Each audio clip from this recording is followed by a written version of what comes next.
तो आखिरी 2 क्लासेस में अपन ने क्या क्या किया था वो बताता हूँ।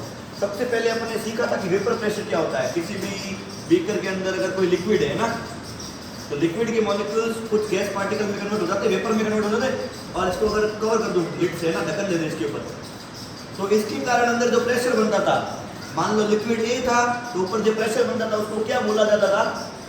वेपर प्रेशर ऑफ ए। तो ऊपर जो प्रेशर बनेगा उसको क्या बोला जाता था? वेपर प्रेशर ऑफ ए। और उसको डिनोट किससे किया जाता है? PA नॉट से, क्योंकि अभी प्योर ए है अंदर, उसके साथ कोई और मिलाया हुआ नहीं है। अगर इसके साथ कुछ चीज मिला दूं, कोई सॉल्यूट मिला दूं, ठीक है, और सॉल्यूट कैसा मिला दूं? नॉन वोलेटाइल सॉल्यूट मिला दूं। अच्छा, वोलेटाइल नॉन वोलेटाइल मतलब आ गया। वोलेटाइल मतलब जो आसानी से क्या वेपर बना दे, जैसे पानी, या पानी से वीक बॉन्ड वाले जितने भी है वो सारे वोलेटाइल है, और पानी से स्ट्रॉन्ग वाले को, बॉन्ड वाले को क्या बोलूंगा? Non volatile. तो वो इतना ज़्यादा ऊपर आते नहीं। तो अगर नॉन वोलेटाइल को शुगर, नमक ऐसा कुछ मिला दिया पाउडर जैसा, तो इसका वेपर प्रेशर जो ऊपर वाले पार्टिकल है वो क्या हो जाएंगे? पहले से कम। वेपर प्रेशर क्या हो जाएगा? कम। और नया वाला वेपर प्रेशर जो उसको मैं बोल देता हूँ PA बन गया। PA का फॉर्मूला क्या था? PA not XA। और ये आया कहाँ से फॉर्मूला? फ्रॉम राउल्स लॉ, है ना? ओके, राउल्स लॉ क्या बोलता था कि किसी भी लिक्विड का या किसी भी अपने पास सॉल्वेंट का वेपर प्रेशर जो होता है वो डायरेक्टली प्रोपोर्शनल है उसके मोल फ्रैक्शन के, और प्रोपोर्शनलिटी कांस्टेंट का क्या है? ये कांस्टेंट लाइन है। सही है? राउल्स लॉ क्या बोलता था? The vapour pressure of any solvent, ठीक है, is directly proportional to the mole fraction present of solvent in the solution. Clear? ये था राउल्स लॉ। यहाँ तक समझ में आ गया था? इसका ग्राफ भी देखा था उसके बाद में। राउल्स लॉ के हिसाब से क्या था कि यहाँ पे अगर मैं प्रेशर लेता हूँ, वेपर प्रेशर, और यहाँ पे लेता हूँ मोल फ्रैक्शन, कि भाई कितने मोल दो तो कितना वेपर प्रेशर आए। अगर सॉल्वेंट 0 मोल तो पूरा पूरा कौन मौजूद होगा? सॉल्यूट। उसका वेपर प्रेशर कितना होगा? 0। सॉल्यूट का सॉल्यूट का अपने कैसा लिया? नॉन वोलेटाइल, मतलब उसका वेपर प्रेशर क्या होगा? 0। मतलब मोल फ्रैक्शन 0 तो प्रेशर भी 0। जैसे जैसे ये मोल फ्रैक्शन सॉल्वेंट का बढ़ेगा वैसे वैसे प्रेशर भी बढ़ेगा। मोल फ्रैक्शन सॉल्वेंट का मैक्सिमम कितना हो सकता है? 1। और उसका उस टाइम प्रेशर कितना होगा? PA नॉट, जब प्योर हो जाएगा। क्या ये ग्राफ समझ में आया इस बार? इसके बाद अपन ने पढ़ा था vapour pressure of 2 volatile liquids. 2 volatile liquids को अपन ने मिक्स किया था, है ना? अब 2 लिक्विड मिक्स हो रहे हैं, एक लिक्विड A है अपने पास और एक लिक्विड अपने पास कौन सा है? B। ठीक है, A के अंदर पहले A इंटरेक्शंस थे। A इंटरेक्शन मतलब A के बीच में जो फोर्स है वो।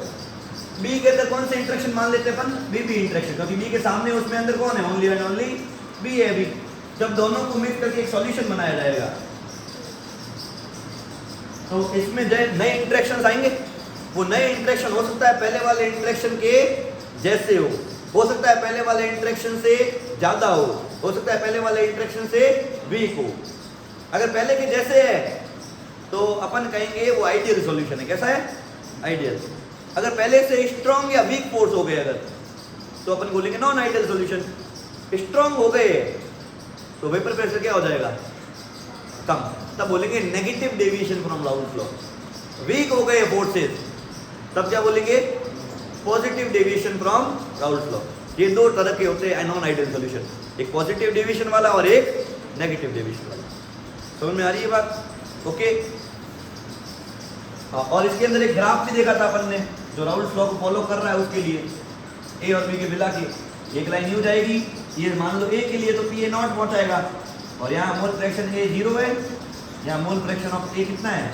1। एक लाइन ऐसे बढ़ाई थी अपन ने, तो यहाँ PP नॉट किया था, यहाँ मोल फ्रैक्शन B का 1 कर दिया था, यहाँ मोल फ्रैक्शन B का 0 कर दिया था। फिर दोनों को जोड़ते हुए एक लाइन बनाई थी, इसको बोला था pressure total PA plus PB। क्या ये सारा अपन ने पहले पढ़ चुके हैं? जिसने नहीं पढ़ा वो लेक्चर देख लेना वो वाला। ओके, काफी लेंथी था और बहुत अच्छे से समझाया था उसको। ये पढ़ लिया था अभी तक अपन ने, और साथ में डिफरेंस पूछा जाता है एग्जाम के अंदर।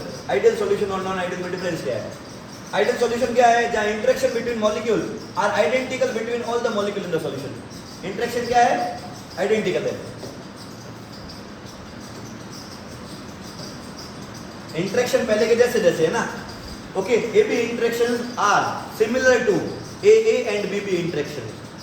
यहाँ पे नॉन आइडियल में क्या होगा, इंटरेक्शन जो है वो क्या हो जाएंगे, या तो स्ट्रॉन्ग हो जाएंगे या तो क्या हो जाएंगे वीक, या इंटरेक्शन पहले से क्या हो जाएंगे सेम सिमिलर नहीं रहेंगे। आइडेंटिकल इंटरेक्शन है अगर, ठीक है, between all the molecules for linear same the change in enthalpy when, अगर आइडियल सॉल्यूशन है तो एंथैल्पी में कोई change delta H equal to 0 होगा। मतलब अगर बॉन्ड लेंथ वही की वही है तो ना इसने हीट ली है ना इसने हीट ली है, तो heat final minus heat initial equal to कितना होगा 0, जिसको डेल्टा H से डिनोट किया जाता है। नॉन आइडियल में डेल्टा H क्या होगा, या तो पॉजिटिव है नेगेटिव, नॉट इक्वल टू 0 लिखना। आइडियल में वॉल्यूम में कोई चेंज आएगा, क्योंकि जितनी डिस्टेंस पहले थी उतनी डिस्टेंस बाद में है, तो वॉल्यूम उतना का 100 ml मिलाया, एंड में उतना का उतना 200 ml ही मिल रहा है, तो change in volume is equal to 0। लेकिन नॉन आइडियल में change in volume is not equal to, volume ज्यादा भी हो सकता है अगर एट्रैक्शन क्या हो गए स्ट्रॉन्गर, वॉल्यूम कम भी हो सकता है अगर एट्रैक्शन क्या हो गए weaker.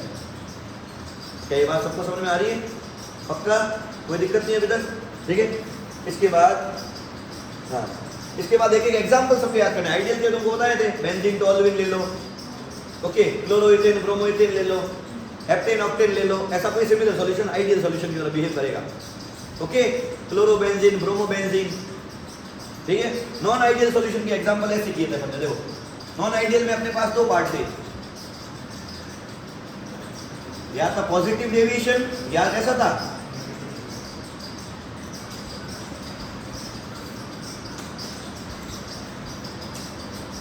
From Raoult's law.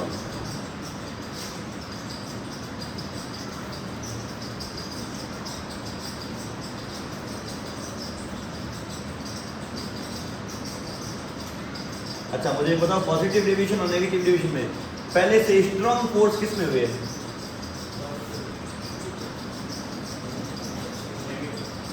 Negative में। अगर पहले से फोर्सेस क्या हुए स्ट्रॉन्ग, तो वेपर प्रेशर क्या हो जाएगा कम, और डेविएशन कैसा आएगा नेगेटिव। पहले से वीकर फोर्सेज है तो वेपर प्रेशर क्या आएगा ज्यादा, अब मॉलिक्यूल बाहर ज्यादा आएंगे ना तो वेपर प्रेशर क्या आ जाएगा ज्यादा, तो उस टाइम डेविएशन कैसा हो जाएगा पॉजिटिव। और दोनों के ग्राफ से अपन समझते हैं, दोनों के लिए ग्राफ ऐसा होगा, देखना जब आइडियल सॉल्यूशन होगा तो ग्राफ ऐसा होगा नॉर्मली, ये आइडियल सॉल्यूशन का है ना। नॉन आइडियल में जब नेगेटिव डेविएशन है, नेगेटिव मतलब दो चीजों को मिक्स करने के बाद उसके अंदर एट्रैक्शन बढ़ गए, और एट्रैक्शन बढ़ने से एक ही बात होती है, सुनो, एट्रैक्शन कब बढ़ते हैं जब पहले उनके बीच में हाइड्रोजन बॉन्डिंग थी नहीं, पर जब उनको मिलाया गया तब उनके बीच में हाइड्रोजन बॉन्डिंग आ गई। जैसे क्लोरोफॉर्म एंड एसीटोन, इसका एग्जांपल क्या है क्लोरोफॉर्म एंड एसीटोन। ऐसा क्या हुआ इसके अंदर, क्लोरोफॉर्म का फॉर्मूला होता है CHCl3, सबको पता है, और एसीटोन का फॉर्मूला क्या होता है CH3 C double bond O CH3, acetone सबसे छोटा कीटोन। क्लोरोफॉर्म में कोई ओवर H ऐसा हाइड्रोजन बॉन्डिंग करने जैसा था नहीं, एसीटोन में कोई हाइड्रोजन बॉन्डिंग करने जैसा था नहीं, तो दोनों आपस में पहले अलग अलग जब थे ना तो A इंटरेक्शन और B इंटरेक्शन कुछ थे, जैसे भी थे, जब इनको मिलाया गया, दोनों को मिला के सॉल्यूशन बनाया, तो क्लोरोफॉर्म और एसीटोन के बीच में ऑक्सीजन और इसके कार्बन के बीच में कैसा आया हाइड्रोजन बॉन्डिंग नहीं डेवलप हुई है, ओके। क्योंकि ये कार्बन जो इसको देखो 3 क्लोरीन खींच रहे, तो इस कार्बन पे अच्छा खासा पॉजिटिव बन जाएगा, और ऑक्सीजन पे कैसा अच्छा खासा नेगेटिव, ठीक है। कार्बन पे पॉजिटिव आया तो हाइड्रोजन पे भी क्या आएगा पॉजिटिव, और हाइड्रोजन और ऑक्सीजन के बीच में क्या हो जाएगी hydrogen bonding. Hydrogen bonding only कब होगी जब दोनों को मिक्स किया जाएगा, और हाइड्रोजन बॉन्डिंग हुई है मतलब मॉलिक्यूल पास आएंगे दूर जाएंगे, पास आएंगे, मॉलिक्यूल क्या होंगे पास आएंगे, पास आएंगे अगर तो इनके एट्रैक्शंस बढ़ गए, एट्रैक्शंस बढ़ गए तो वेपर प्रेशर क्या हो जाएगा पहले से कम। तो ग्राफ ऐसे आने चाहिए था, उसकी जगह पे नेगेटिव डेविएशन में ग्राफ कुछ ऐसा आएगा, वेपर प्रेशर क्या हो गया है पहले से कम। जो अच्छा ये जो लाइन है या ये जो कर्व है वो इन दोनों का एडिशन ही तो है, तो ये भी तो कम हुआ होगा तभी तो है, और ये भी तो क्या हो गया कम हुआ होगा, तो लाइन है ओके। सबके अंदर क्या हो जाएगा डेविएशन आएगा, कहाँ? नेगेटिव की तरफ। ओके, और पॉजिटिव डेविएशन में ग्राफ वो कहाँ होगा? ऊपर की तरफ। पॉजिटिव डेविएशन में ग्राफ कहाँ होगा? ऊपर की तरफ। समझ में आ रही बात? पॉजिटिव डेविएशन में ऐसा क्या एग्जांपल लिया? अल्कोहल और एसीटोन। क्या होता है इसमें सर? अल्कोहल के अंदर पहले से हाइड्रोजन बॉन्डिंग है। अगर तुमको हाइड्रोजन बॉन्डिंग नहीं आती है तो कुछ समझ नहीं आएगा, पहले बताता हूँ। हाइड्रोजन बॉन्डिंग मैं नहीं सिखा सकता है ना, मैंने बहुत अच्छे से पहले करवाई है। हाइड्रोजन बॉन्डिंग क्या होता है? FON के साथ H होता है। इसमें हाइड्रोजन बॉन्डिंग है, मतलब बहुत अच्छे अट्रैक्शन है पहले। एसीटोन जब इसके अंदर ऐड किया जाता है तो अल्कोहल की हाइड्रोजन बॉन्डिंग को वो बीच में ऐड ही करता है, तो हाइड्रोजन बॉन्डिंग होने नहीं देता पहले से ज़्यादा। तो पहले अट्रैक्शन अच्छे थे, एसीटोन के मिक्स होने के कारण अट्रैक्शन कैसे हो गए? वीक। तो अब डेविएशन कैसा आ जाएगा? Positive deviation. तो ग्राफ कैसा आएगा उस बार? यूं आएगा सबके लिए। तो ये नॉन आइडियल में कौन सा डेविएशन हुआ? Positive deviation. अब और चीज सुनो, नेगेटिव डेविएशन होगा मतलब अट्रैक्शन स्ट्रॉन्ग हो गए तो वॉल्यूम क्या हो गया? कम। ठीक है, नेगेटिव डेविएशन मतलब डिस्टेंस पास में आ गई, डिस्टेंस पास में आ गई तो हीट क्या की है इसने? रिलीज। तो इसके लिए अच्छी बात ये है, डेल्टा वी जो है वो लेस देन 0 होगा, फाइनल कम है, इनिशियल ज्यादा है। डेल्टा वी लेस देन 0 होगा क्योंकि फाइनल कम है और इनिशियल। डेल्टा एच भी क्या होगा? Less than 0। और पॉजिटिव में दोनों पॉजिटिव होंगे, delta H greater than 0, delta V greater than 0। क्यों? अट्रैक्शंस वीक हो गए, वॉल्यूम पहले से क्या हो जाएगा? बढ़ जाएगा। तुमने 100 ml मिलाया था, 100 ml मिलाया था, रिजल्टिंग सॉल्यूशन 200 ml की जगह क्या हो गया? 201 या 202 ml।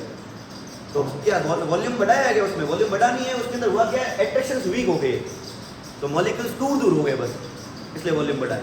और डेल्टा एच भी ग्रेटर देन 0। क्यों? दूर हुआ है तो कुछ एनर्जी खाई होगी, सही है? एनर्जी खाई है तो डेल्टा एच क्या होगा? Greater than 0। एनर्जी रिलीज होती है तो नेगेटिव। एंथैल्पी, इसको एंथैल्पी बोला जाता है हमेशा। क्या बोलते हैं? एनर्जी, क्या बोलेंगे इसको? एंथैल्पी। तो पॉजिटिव डेविएशन में याद रखने जो दिख रहा है, पॉजिटिव में एंथैल्पी पॉजिटिव, वॉल्यूम भी पॉजिटिव। नेगेटिव में एंथैल्पी नेगेटिव, वॉल्यूम भी नेगेटिव। ओके, अब तुम एनसीईआरटी रीड करके काम कर सकते हो एक बार। रुको।